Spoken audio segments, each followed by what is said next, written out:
Fala, meu povo! Estamos começando mais um CactoCast com uma convidada super especial. Para quem não se lembra, eu sou a Camila, não vou falar meu sobrenome, lembrem-se disso. Esse aqui é o meu coleguinha, quem é? Yuri Magalhães, enquanto ela não muda o sobrenome, isso aí é nos bastidores. Gostaria de apresentar para vocês a nossa convidada, como Camila falou.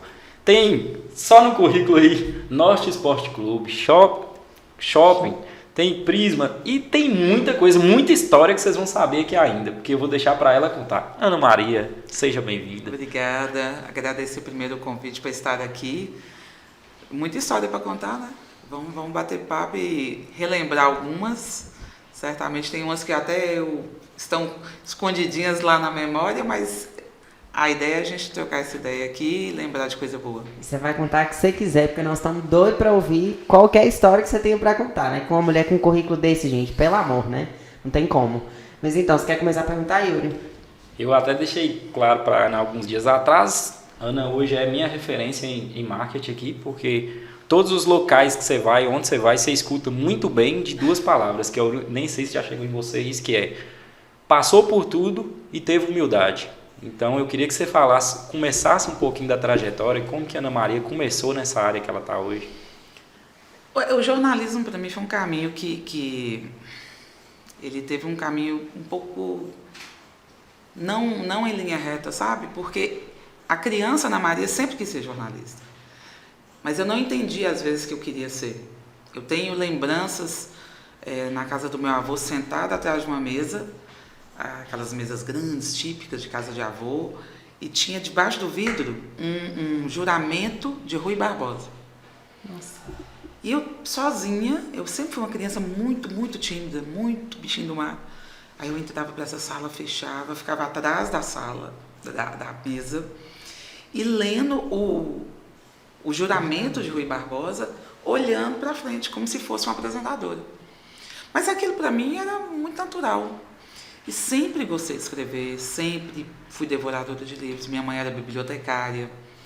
Então, acabava a aula, eu estudava escola pública, sempre estudei em escola pública. Terminava a minha aula, eu ia para a biblioteca esperar o turno acabar dela, de trabalho. Sim. Então, eu ficava dentro da biblioteca e tal. Eu me achava uma criança privilegiada, porque eu tinha a biblioteca só para mim. Enquanto ela estava trabalhando, eu ficava ali naquele universo, achava o máximo. Então, o prazer pela leitura, pela escrita, eu acho que foi muito novinha. E jornalzinho de escola, aqueles que rodavam no mimeógrafo, Que coisa que vocês não sabem. Então, eu escrevia poesia, essas coisas todas. Mas, até entender que eu queria ser jornalista, demorou. Porque um belo dia eu cismei que eu queria ser veterinária. Imagina. E assim foi até, tipo, o que é hoje 9º ano, né? Sim. Eu estava certa que eu seria uma veterinária. E eu não sei precisar a hora da virada que eu falei, não, pensando bem, é jornalismo que eu quero. Sim. E aí eu fui para Belo Horizonte estudar e, na verdade, eu nem comecei a fazer jornalismo. Eu comecei a fazer relações públicas. Então, eu fiz relações públicas no Instituto Newton Paiva. Amei. Não era nem o que eu, a princípio, queria. Sim. Mas é um curso maravilhoso. Maravilhoso. Aí, terminei o curso. Aí, fui fazer jornalismo na PUC, que foi uma paixão também. Com muita dificuldade, porque uma faculdade privada, né? Toda uma dificuldade de quem está saindo do norte de Minas. Nessa história era eu e meus irmãos. Meus pais já tinham falecido. Então foi na luta, eles me mantendo lá, sabe? Eu mentia, falava que estava tudo bem, não estava. Eu sentia fome real. Passava ali, comprava um miojo, dividia em 2 para comer de manhã e de tarde. E isso não fez de mim uma pessoa, eu sofri, eu fui humilde. Não. Achava isso o máximo. Já estava tudo certo. Mas foi esforço, né? Eu não me importava, porque estar dentro da PUC, para mim, era um luxo. porque é uma faculdade, um curso que é referência, jornalismo na PUC Minas é referência, e realmente foi um curso maravilhoso. E eu queria ter continuado em Belo Horizonte para trabalhar, só que aí realmente não deu, aí eu peguei a sacolinha e voltei. Quando eu voltei para cá, a minha família sempre sonhou que eu fizesse direito. O meu padrinho era desembargador, então teve toda uma pressão. Sim. Aí eu falei, sabe de uma? Deixa eu fazer esse curso. Aí você foi para mais um, falou assim, deixa eu... Aí eu fiz direito aqui na Unimontes. Nossa. Eu já sabia que eu não ia exercer. Eu desde o início eu sabia, não ficava falando isso para não desagradar, mas concluí o curso, fiz um curso bem feito. Falei, não, vou fazer bacana. E foi a melhor coisa que eu fiz, porque o direito me traz hoje uma bagagem para o jornalismo incrível. É isso que eu ia te perguntar. Incrível, incrível. Assim, ali para mim foi uma escola tanto quanto o curso propriamente de jornalismo. Sim. Quando eu fiz jornalismo em Belo Horizonte, não tinha o curso de jornalismo em Montes Claros. O curso aqui foi bem depois. Então aí, quando eu estava no meio do curso de Direito, eu já tinha um colega, que é um grande amigo, um grande jornalista que eu admiro muito, que é Leandro Alencar, que já trabalhava, ainda era TV Montes Claros virando Inter TV, na virada, para fazer um estágio. Ele já sabia que eu gostava, que eu já tinha feito o curso, e fui. Por que eu fui, né? Porque a partir daí o curso de Direito virou um diploma apenas. Sim. É muito útil, mas não como profissão. Aí eu trabalhei lá fazendo produção de pauta e ali, no decorrer do curso, João Edivar, que é um repórter também que eu sou muito grata a ele, ele tinha uma agência de assessoria de imprensa e achou que eu tinha um perfil para isso. Só que quando eu fiz jornalismo, você tem, né, as possibilidades de exercer várias coisas. Eu não, ali durante o curso, eu não achei que seria a minha praia fazer assessoria. Sim. Meu sonho era fazer radiojornalismo. Até hoje eu tenho essa vontadezinha engatada. E ele me convidou para trabalhar com ele. Fui. Né? Eu falei, bem. Aí eu saí da Inter TV e fui trabalhar com ele em assessoria. E lá eu me descobri. E realmente tinha tudo a ver comigo. A empresa atendia realmente grandes empresas de Montes Claros. Eu acho que as maiores, todas eram atendidas por lá.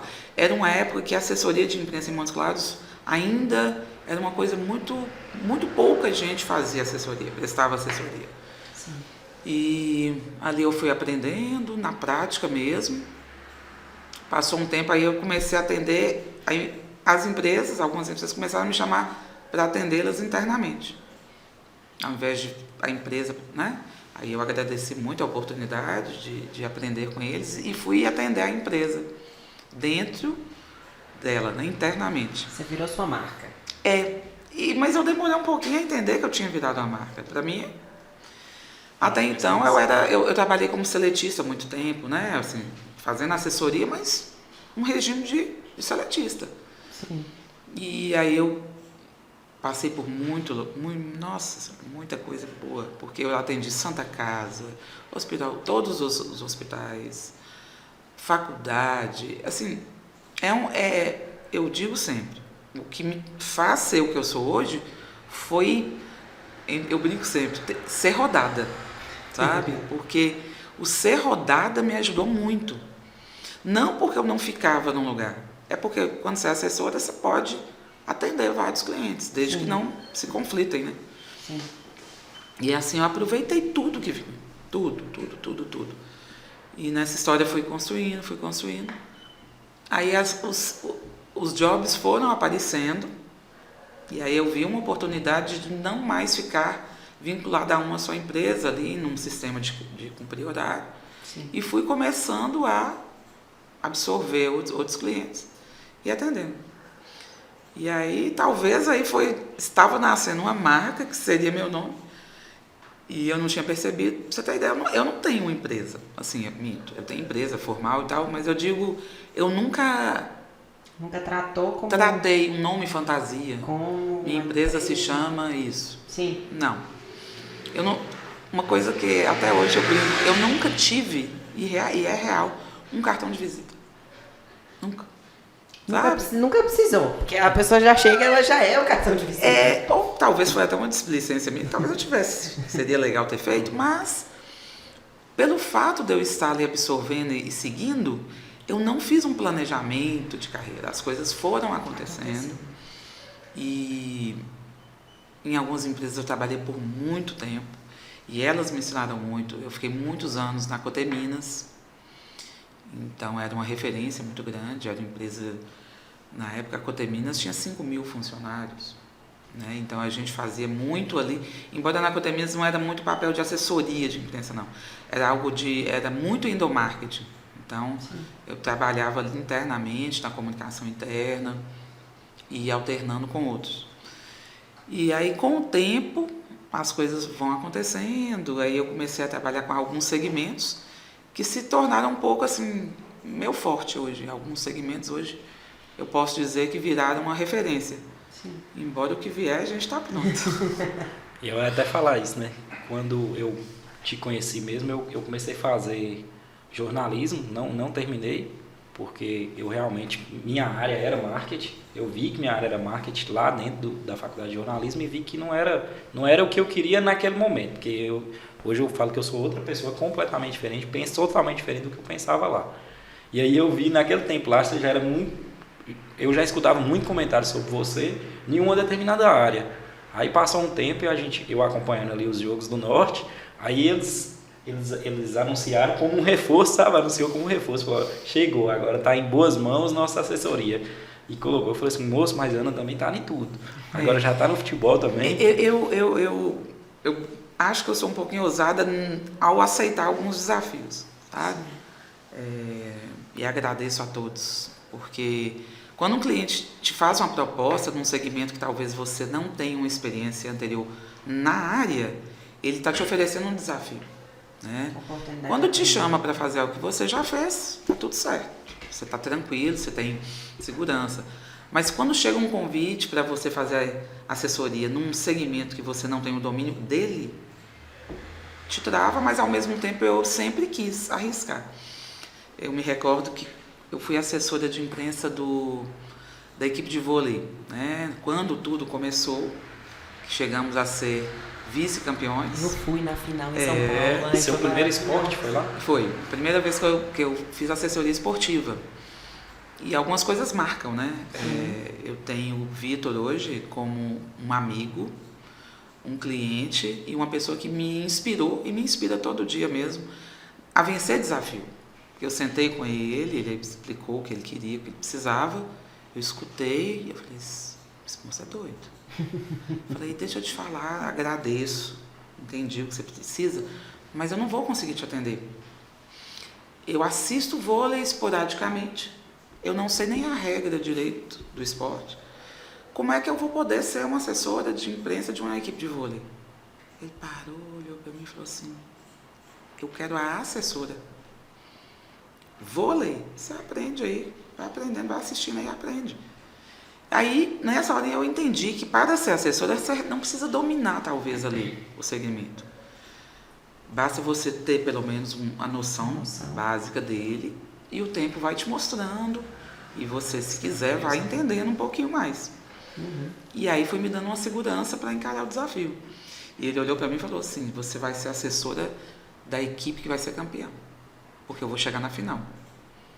Eu olhei, aí que eu falei, meu Deus, onde eu estou me metendo?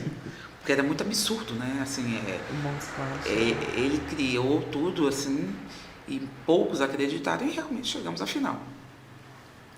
E continuei trabalhando para ele nas demais empresas dele, e aí veio a proposta para o futebol. Eu falei, não, de novo não. Isso não está acontecendo. Mais um negócio.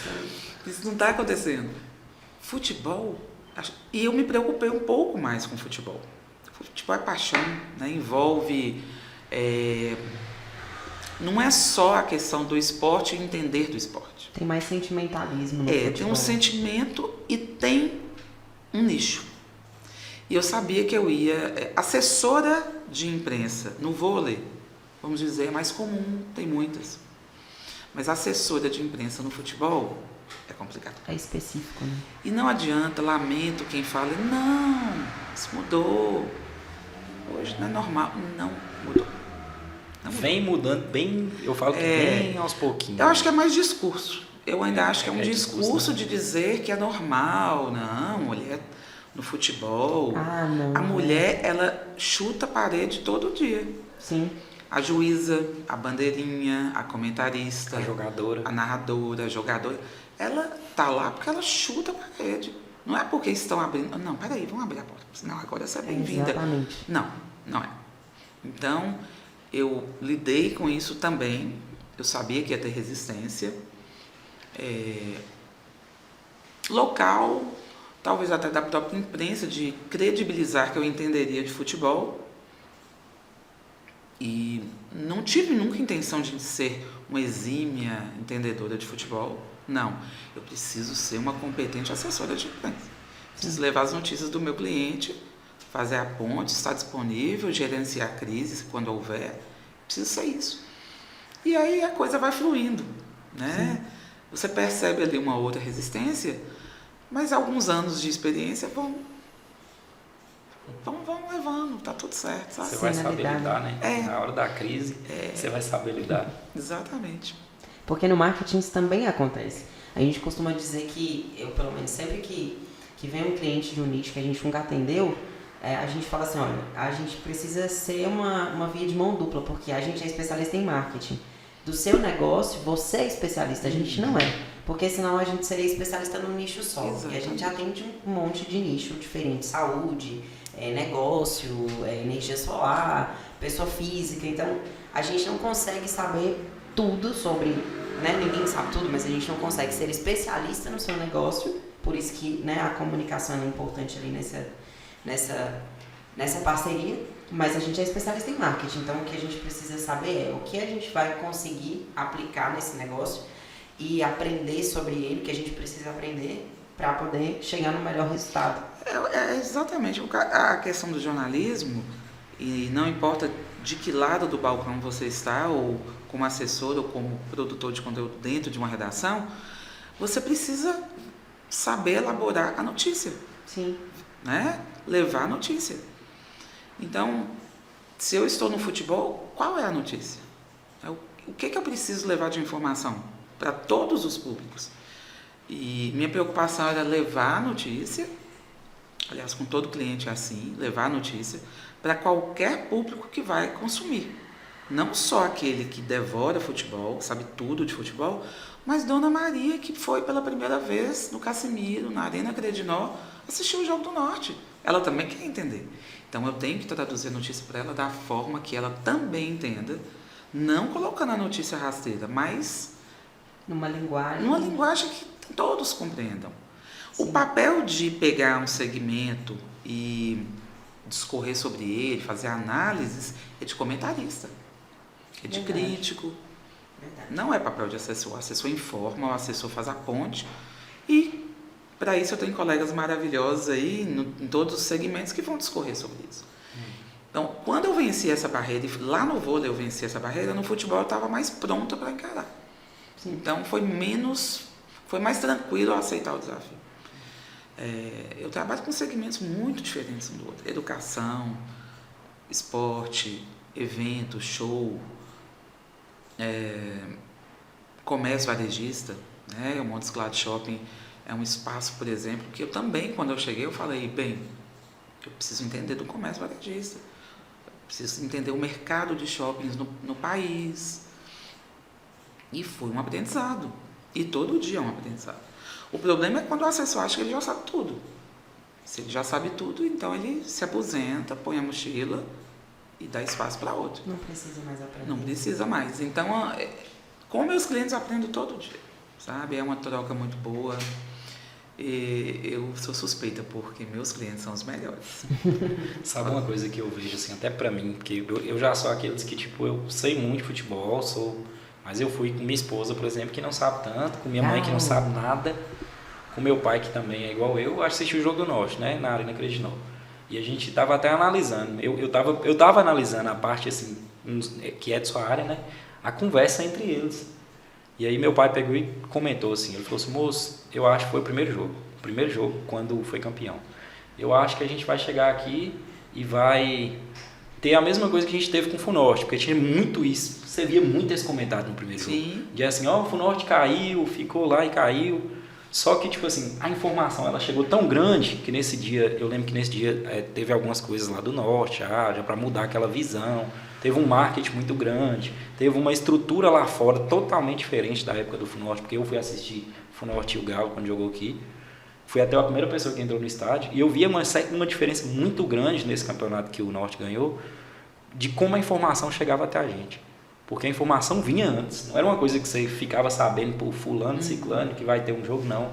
Você estava vendo em tudo, todo mundo estava comentando, porque eu até parabenizo por esse trabalho do Norte, porque eu vi que você falou que talvez você não entendia sobre futebol, mas a informação chegava. Sim. Então acaba que você não era especialista, não se colocava como especialista, mas virou durante o processo. Exato. Porque realmente a informação chegou de um time que ia brigar, não chegou de um time que ia participar. E a informação, igual a Camila falou, a informação chegava a mim de uma forma extremamente didática e eu tive parceiros nas 2 temporadas muito dispostos a me ensinar, talvez, o processo dentro das 4 linhas que eu teria que traduzir para fora das 4 linhas. Então, eu nunca tive problema em perguntar, em questionar, em aprender. Então, eu vi um lance, eu não entendia muito bem, eu chamava o jogador, chamava o técnico, o supervisor, me explica. Ah, ok, entendi. Pronto. O problema é quando você não entende, quer dizer que entendeu e realmente aí não dá. Aquela questão de humildade. Eu acho que a palavra humildade, às vezes, ela pode mascarar alguns sentimentos da pessoa querer demonstrar que ela é simples. Eu acho que o que equipara com humildade é o querer aprender mesmo. Não entendi, me fala o que foi. O que foi esse lance? Ou uma estatística do comércio, uma fusão que aconteceu nas companhias. Eu vou para uma seara muito específica de economia, né? Eu preciso entender. Deixa eu te falar, me explica exatamente isso aqui. O que eu preciso entender para traduzir na minha matéria. Então, quando o assessor ele começa a girar e perguntar e querer entender, ele vai longe. E isso eu acho que não é nem papel de assessor, né? Todo jornalista ele tem que ter baixar um pouquinho a bola, né? Deixar de ser super-homem. Jornalista Superman é só no filme. Não adianta, tira a capa e tenta entender, conversar, tirar dúvida, ler. Eu vejo que as pessoas pararam de ler. Isso é verdade. Sabe? Lê, pega uma referência.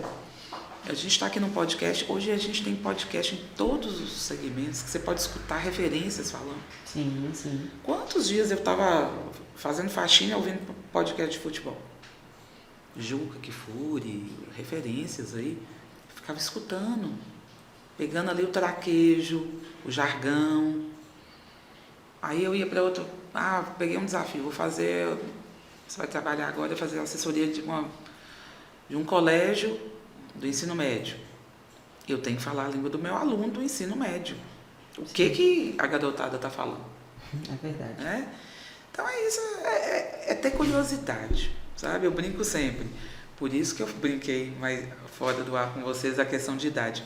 Eu não admito minha idade porque eu quero ser sempre um estudante curiosa, perguntadeira. Eu converso muito, né? Eu estou no melhor lugar. Idade é só um número.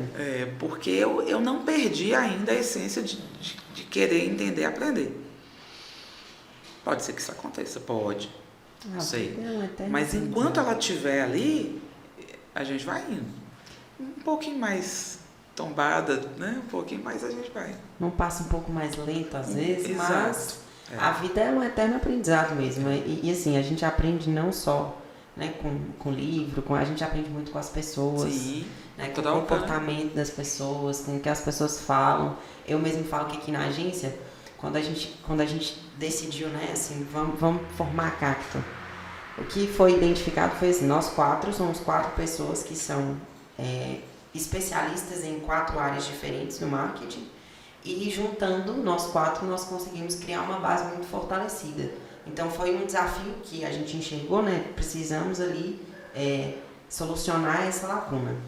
Quando você está ali no meio de um trabalho, que você tem assim, uma dificuldade, não de aprendizado, mas de contar com outras pessoas que podem te ajudar, o que você costuma fazer assim, quando é um desafio que você fala assim, eu acho que sozinho você não deve se sentir, né? Em algum momento. Tem. Tem momentos que você se sente sozinho. Por que isso acontece, né? Como é que você lida com isso? Hoje, muito mais tranquila. E talvez venha da maturidade profissional e das experiências, mas tem momentos que você se vê numa esquina e você não sabe para que lado você vai e você tem que tomar decisões rápidas. E nem sempre, igual você falou, vai ter ali alguém para se segurar na tábua. Eu, não só profissionalmente, mas na vida como mãe, vida pessoal, eu vou na minha intuição. A intuição é bom. A minha intuição, ela... Te digo que hoje ela falha muito pouco. É afiada. Eu passei a entender que há uma voz, que há uma Ana Maria interna que fica tentando conectar comigo, me mostrando caminhos. E é a Ana Maria razão, segurança, que fica batendo na porta e falando para aquela que está talvez ali na emoção, não conseguindo ver a solução. Porque a solução às vezes está clara, mas você está ansioso para resolver e se perde. Então, o que eu fui aprendendo foi a ouvir a intuição, mesmo que ela parecesse às vezes assim absurda. E é um pouco de intuição com um pouco de conhecimento, né? Sem nunca ignorar o conhecimento. Sim. E às vezes você não vai ter, e aí eu vou ter que fazer alguma forma de resolver ali o que for de urgente. Vou criar um fato que talvez até tenha passado, mas um sinistro numa empresa que eu trabalho. Já aconteceu, trabalhando para a Coteminas, já aconteceu incêndio em equipamento, já aconteceu funcionário falecer porque passou mal, né? Tinha um problema cardíaco e ali ele veio a falecer. Já lidei com uns problemas assim, né? De acidentes do trabalho. Você precisa ser rápido para administrar aquilo ali. Não dá para você ali ter no momento a informação completa, né? Eu vou precisar que a equipe faça ali uma perícia, né? Vai ter um relatório, mas o assessor ele não pode simplesmente fechar a porta e falar, não tenho nada para te falar, não tenho notícia nenhuma para te dar. Sim. Eu sempre atendo o jornalista que procura, explico ali o resumo do que eu sei, concreto, e não avanço porque eu não tenho como avançar. Eu me coloco à disposição, meu telefone vai ficar, vou atender sempre e vou monitorar a situação, buscar informação real para dar para o jornalista. Eu só não posso mentir e nem ignorar. Sim. Porque eu me coloco no lugar do jornalista que precisa da notícia, ele precisa do fato, o máximo de informação que eu puder naquele momento dar, eu vou dar. E continuar entregando, mas sempre o mais próximo da verdade. Sim. É difícil. Você pode falar tudo, né? Não, às vezes você não tem naquele momento condição de falar tudo. Né? Porque está acontecendo um incêndio. Né? Então as equipes estão ali controlando o incêndio. Naquele momento você não sabe a causa do incêndio ainda. Sim. Aí vai vir a pergunta, qual foi a causa do incêndio? A gente precisa aguardar. Né? As equipes apurarem. Né? Ah, mas vocês sabem, às vezes não sabe mesmo. Sim. Né? Ou às vezes a empresa pede um pouco de cautela para falar. E você tem que voltar e falar. No momento não temos a informação, iremos no momento propício falar.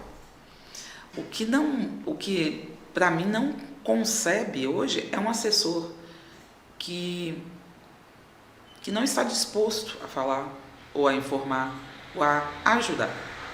Assessor é ponte. O trabalho hoje do jornalista de redação é árduo, as redações enxugaram, as equipes estão cada hora mais enxutas. Sim. Hoje o padrão quase que nacional é o repórter ir sozinho para a rua, filmar, gravar, se posicionar, editar e mandar o material pronto. Nossa. E eu sou de um tempo que uma equipe saía para a rua com 5 pessoas. Sim. Então, era muito tranquilo. Hoje eu preciso me colocar no lugar daquele repórter que está lá sozinho e oferecer o máximo de ajuda para ele. Sim. Ana, me ajuda, eu estou atrasada, o que faz? Vamos embora, o que você precisa? E hoje os clientes também percebem isso, né? Porque é uma troca. Então, eu trato muito, eu tenho comigo e sempre falo para os meus clientes que a imprensa que vai para o campo cobrir um jogo, vai ao shopping fazer uma matéria, ela é prioridade para mim. Sim. Então, ali eu vou defendê-la. E vou defender meu cliente? Vou. Mas eu entendo o papel que aquela equipe está fazendo. E, concluindo aquilo que você me perguntou, é intuição mesmo. Isso é bom, porque a gente vai treinando a intuição ao longo do tempo, né? Às vezes a gente acha que é só um sinalzinho assim, ai, nossa, então um negocinho. Mas assim, várias vezes acontece de você parar pra se escutar, que é uma coisa que... E depois que você se torna mãe, é isso aí, aguça. Eu ia falar uma pergunta em cima disso aí mesmo agora, porque eu vi que, eu até nem comentei antes com vocês, mas na área da comunicação, né? O filho dela segue uma área da comunicação, acredito que seja por aquela parte ali de admiração mesmo. Eu falo que eu partilho muito com minha família tudo que acontece na minha vida, tanto com minha esposa hoje, quanto meu pai, minha mãe, meu irmão, minha irmã às vezes também. E aí eu ia até te perguntar em cima disso. Tem o apego, tem aquele respeito, mas você se apegou nisso também naquelas horas? E outra pergunta que eu ia te fazer era, nesse período assim, difícil, fácil, que você precisou se apegar, você já chegou a pensar em desistir ou pensar em que alguma coisa estaria dando muito ruim, vamos colocar alguma coisa nesse sentido? Desistir sim. A gente pensa, sabe? Porque conciliar maternidade, trabalho, casa e vida pessoal, né? Porque não adianta você compartimentar isso em gavetinhas. Não existe, tá tudo junto, né?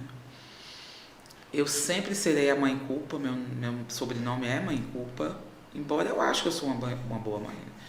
Mas eu sempre acho que eu estou em débito com meus filhos, porque eu exerço um pouco um papel de pai e mãe ali na criação deles, e o meu trabalho me absorve muito.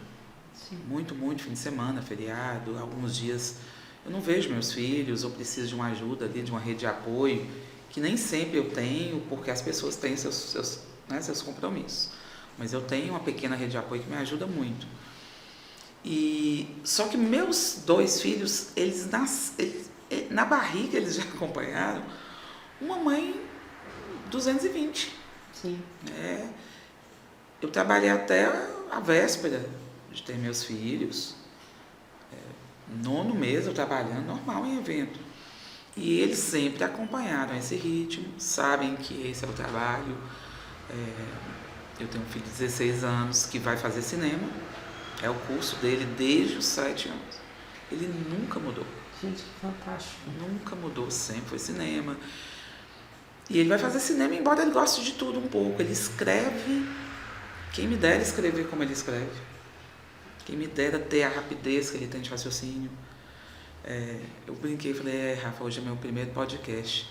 Ele falou, mãe, acho que eu já participei de uns 10.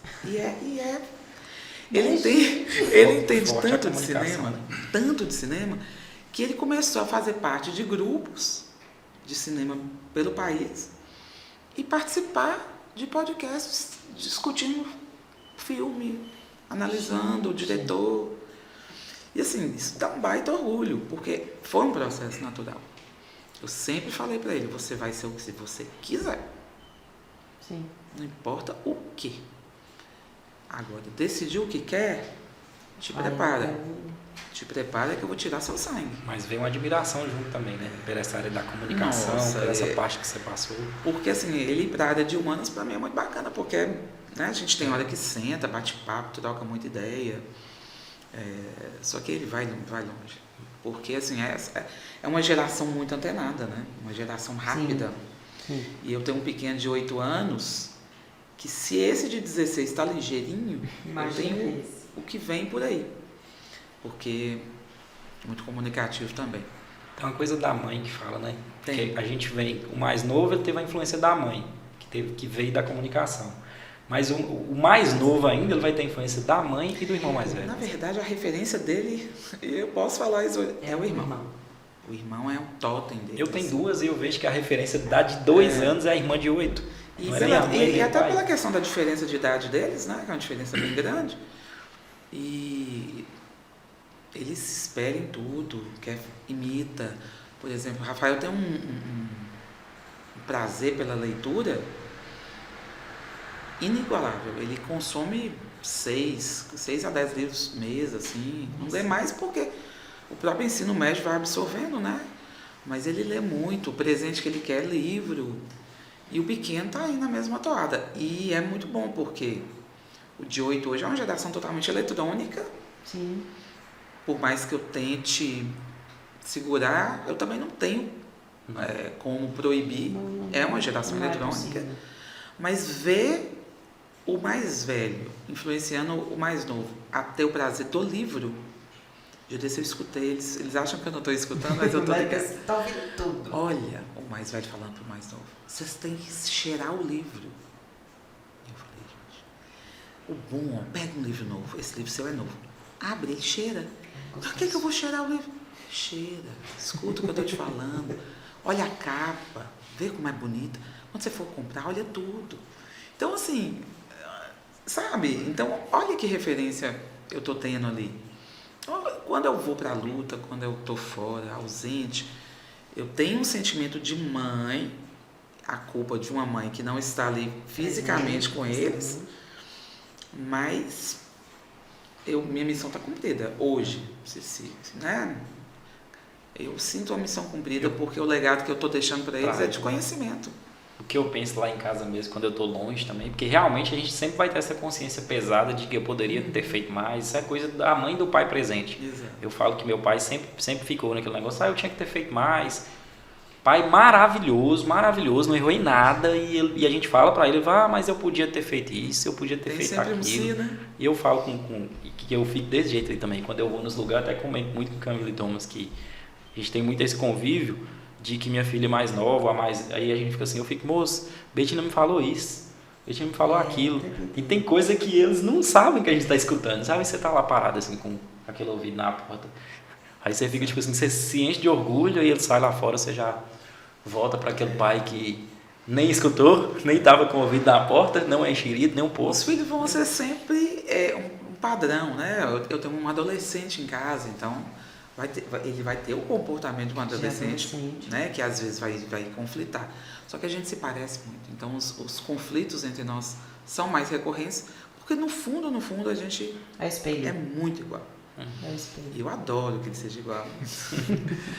Mas né, na questão positiva, é claro, mas a questão de você falar de não errar é mais por isso, porque eu me cobro um pouco exageradamente em algumas coisas.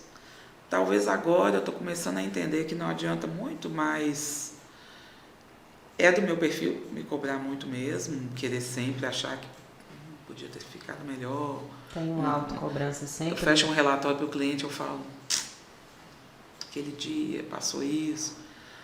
Mas que bom que eu até prefiro que seja assim, justamente para não cair na zona de conforto. Você é sua régua, né? Costumo dizer que isso é muito bom, porque eu todos os dias, Ana, eu sou a chata da dieta e da academia. E eu sou a chata. Todo mundo fala que eu sou chata. Porque eu sempre falo com todo mundo assim, a minha competição é comigo mesma, todos os dias. Quando eu não consigo levantar da cama para ir treinar, na hora que eu me propus aí, eu falo, mas Camila, por que você não levantou? Não é a pessoa, não é outra pessoa, não é porque eu fiz alguma coisa ou outra agora que eu não estou mais solteira, não é pessoas que eu estava solteira, mas agora não estou mais. Que eu costumo dizer que a minha briga interna é sempre comigo. E sempre que eu externo isso, para as pessoas parece um pouco errado, né? Porque essa autocobrança o tempo inteiro ali, ai, eu preciso ser melhor do que eu fui ontem, eu preciso ser melhor do que eu fui ontem. Mas tira da zona de conforto.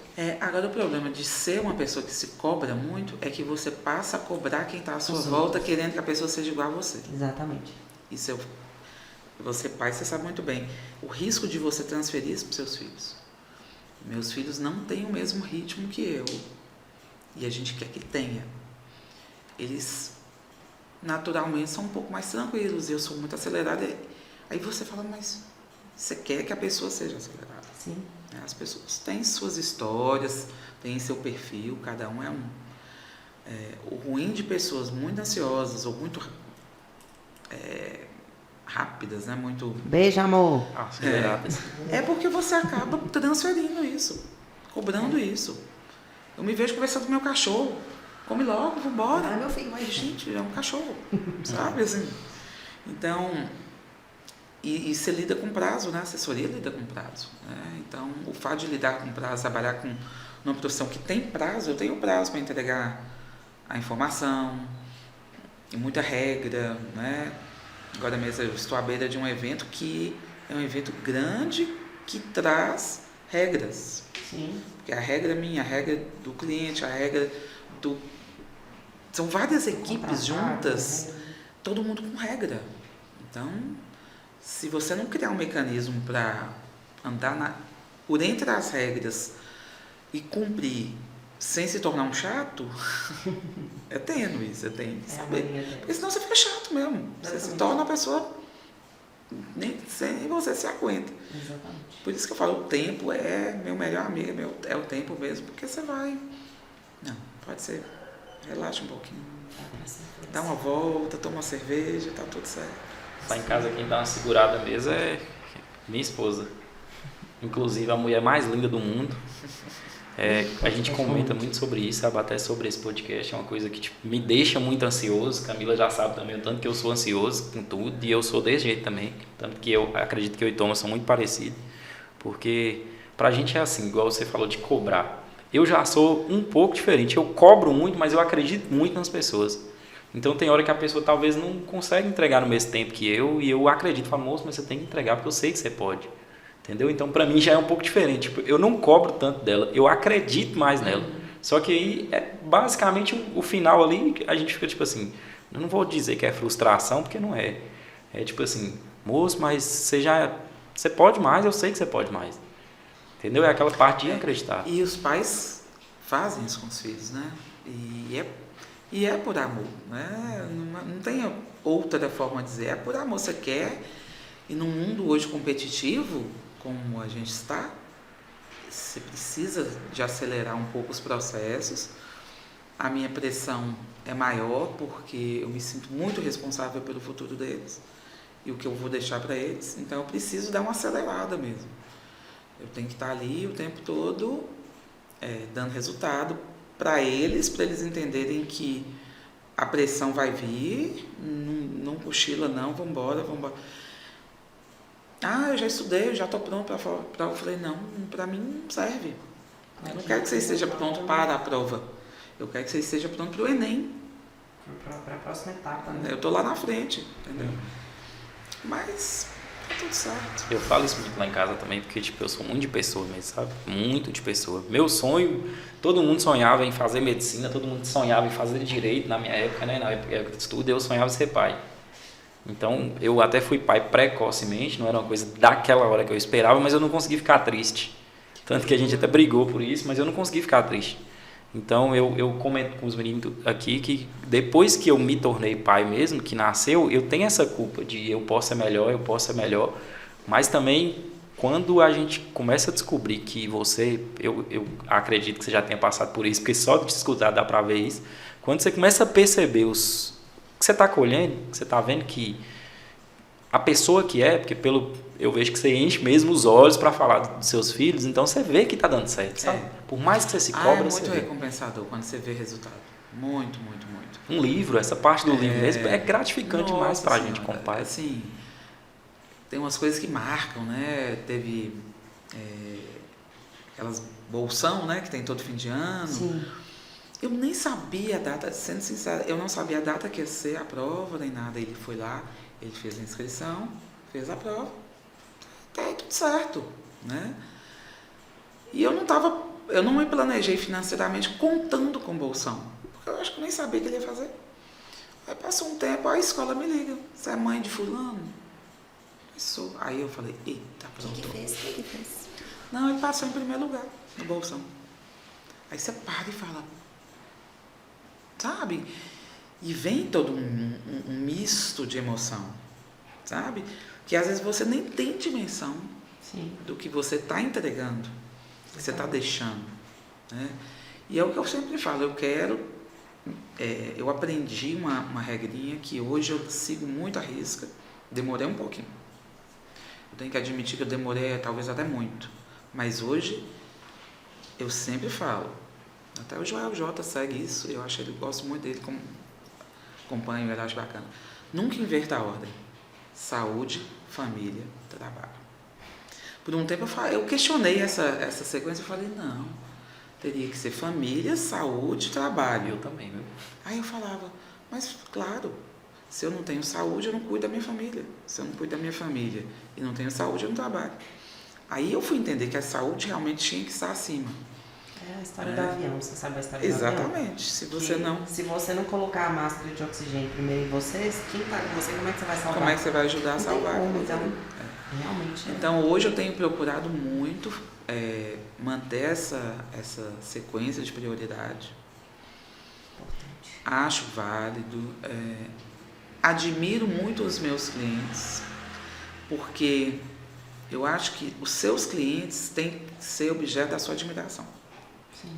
Se você trabalha para uma empresa, quer seja como prestador de serviço, seletista, o que for, e não admirar, faça o favor de se retirar. Não vai dar certo. Não vai. Você tem que ter algum tipo de admiração, ou pelo profissional, ou pela pessoa, ou por ambos. Sim. Porque quando você começa a trabalhar para uma pessoa, um representante de uma empresa, que começa a ter hábitos ou valores muito distintos dos seus, não vai dar certo. Não dá. Então, meus clientes são muito fonte de inspiração nesse sentido para mim. Todos colocam a família ali num lugar muito especial. Sociedade também, mais que isso. Importante, com certeza. Porque a gente criou uma sociedade, não, a gente criou uma família. Uma família. Até a gente estava falando das meninas aqui e eu estava lembrando, todas as vezes que a gente sai sem as meninas, a gente sente falta das meninas também. Uhum. Então a gente fica, cadê as meninas, cadê as sobrinhas, né? Não são de sangue, mas... Ana, queria te dizer que foi um prazer, mas assim, inenarrável. Essa palavra existe, né? Essa palavra Eu adoro inenarrável. Eu também. Eu adoro proparoxítono. Inenarrável é uma palavra que descreve esse momento desse podcast hoje. Foi um prazer assim, imenso conhecer você pessoalmente. Hoje já te conhecia, já tinha ouvido falar muito de você, né? Até porque eu já fui não era da mídia, nunca fui famosa não, mas com a Mulherada Botequeira eu tive um pouquinho de contato com... Gente, é o quê? Sim, agora tudo faz sentido. Por que você não me falou isso antes, cara? Eu comentei, mas você não prestou atenção. Eu comentei do show do backstage aqui, que foi com a Mulherada Botequeira. Claro que sim, lembrei tudo. Agora clareou. Tudo. Pois é. Então agora a voz fala, olha, que pode. Acho que fica memória afetiva. Fica uma caixinha aqui e aí precisou ativar. Que você foi a loura da voz grossa. Exatamente. É verdade. Maravilhosa. Que isso, maravilhosa é você. Eu só queria que antes da gente encerrar, mas eu espero que você volte nesse podcast. A gente espera que você tenha gostado tanto quanto a gente.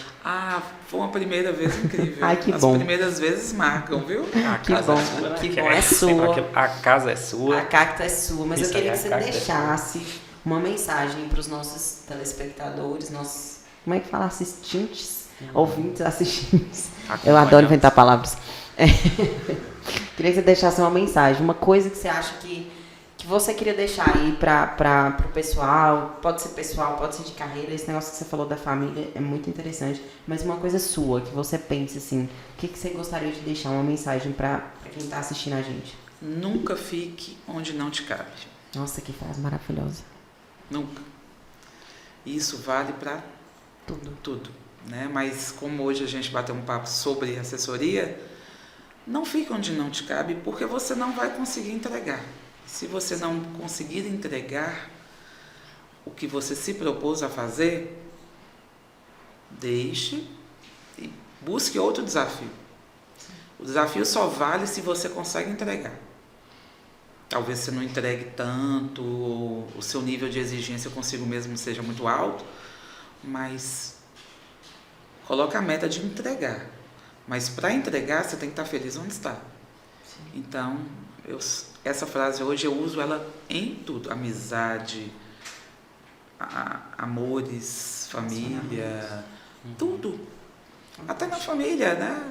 Não tá legal aqui, vamos embora. Não me cabe. Almoço de domingo, mas não tá...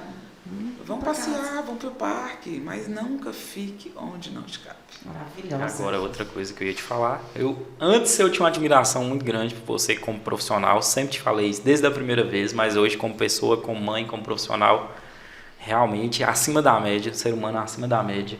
Muito obrigado pela presença sua aqui. Deixar para você também que está aí, se inscreve no nosso canal, ativa o sininho para a próxima, porque vem muito conteúdo bacana aí.